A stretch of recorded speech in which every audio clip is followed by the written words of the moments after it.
दिल्ली का पहला double decker metro flyover का 88% काम पूरा। इस योजना से करावल नगर, गोकुलपुरी, यमुना विहार, भजनपुरा और आसपास के इलाकों के लोगों को सबसे अधिक फायदा मिलेगा। दिल्ली के उत्तर पूर्वी इलाके में बन रहा राजधानी का पहला डबल डेकर मेट्रो फ्लाईओवर अब अपने अंतिम चरण में पहुंच गया है।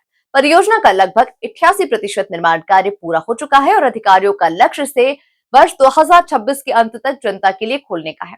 ये महत्वाकांक्षी परियोजना दिल्ली मेट्रो रेल कॉरपोरेशन और सड़क अवसंरचना एजेंसीज की संयुक्त योजना का हिस्सा है, जिसका उद्देश्य एक ही ढांचे पर मेट्रो और सड़क यातायात दोनों को संचालित करना है।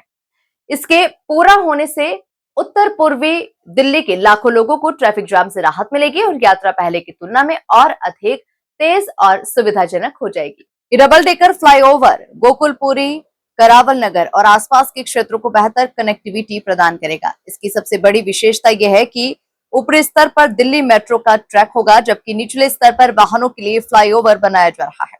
इस तरह एक ही कॉरिडोर का दोहरे उपयोग के लिए इस्तेमाल किया जाएगा। इससे जमीन का कम उपयोग होगा और घनी आबादी वाले इलाकों में अलग अलग परियोजनाओं के लिए अतिरिक्त भूमि अधिग्रहण की आवश्यकता भी कम पड़ेगी। फिलहाल इस परियोजना पर तेजी से निर्माण कार्य जारी है।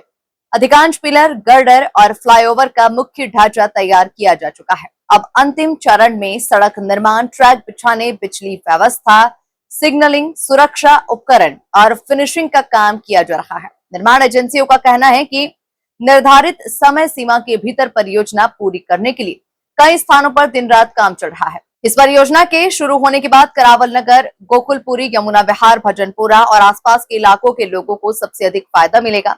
वर्तमान में इन क्षेत्रों में सुबह और शाम के समय भारी ट्रैफिक जाम लगा रहता है। हजारों वाहन रोजाना घंटों तक जाम में फंसे रहते हैं। फ्लाईओवर बनने से सड़क यातायात सुचारू होगा, जबकि मेट्रो सेवा शुरू होने से बड़ी संख्या में लोग निजी वाहनों के बजाय सार्वजनिक परिवहन का उपयोग कर सकेंगे। इससे सड़क पर वाहनों की संख्या भी कम होगी। विशेषज्ञों का मानना है कि डबल डेकर डिजाइन भविष्य के शहरी विकास का महत्वपूर्ण मॉडल बन सकता है। महानगरों में जमीन की कमी और बढ़ती आबादी को देखते हुए इस तरह की परियोजनाएं परिवहन व्यवस्था को अधिक प्रभावी बनाती है। इससे निर्माण लागत और भूमि उपयोग दोनों में संतुलन बनाया जा सकता है। यदि ये परियोजना सफल रहती है तो भविष्य में दिल्ली के अन्य व्यस्त कॉरिडोर पर भी इसी प्रकार की डबल डेकर फ्लाईओवर विकसित किए जा सकते। ट्रैफिक जाम कम होने से वाहनों का ईंधन कम खर्च होगा और कार्बन उत्सर्जन में भी कमी आएगी। इसके अलावा मेट्रो नेटवर्क के विस्तार से लोग सार्वजनिक परिवहन की ओर आकर्षित होंगे, जिससे प्रदूषण नियंत्रण में भी मदद मिलेगी। दिल्ली सरकार और डीएमआरसी का मानना है कि ये परियोजना केवल एक फ्लाईओवर नहीं, बल्कि इसके पूरा होने के बाद उत्तर पूर्वी दिल्ली की कनेक्टिविटी में बड़ा बदलाव आएगा और लाखों यात्रियों को रोजाना तेज, सुरक्षित और जाम मुक्त सफर का लाभ मिल जाएगा।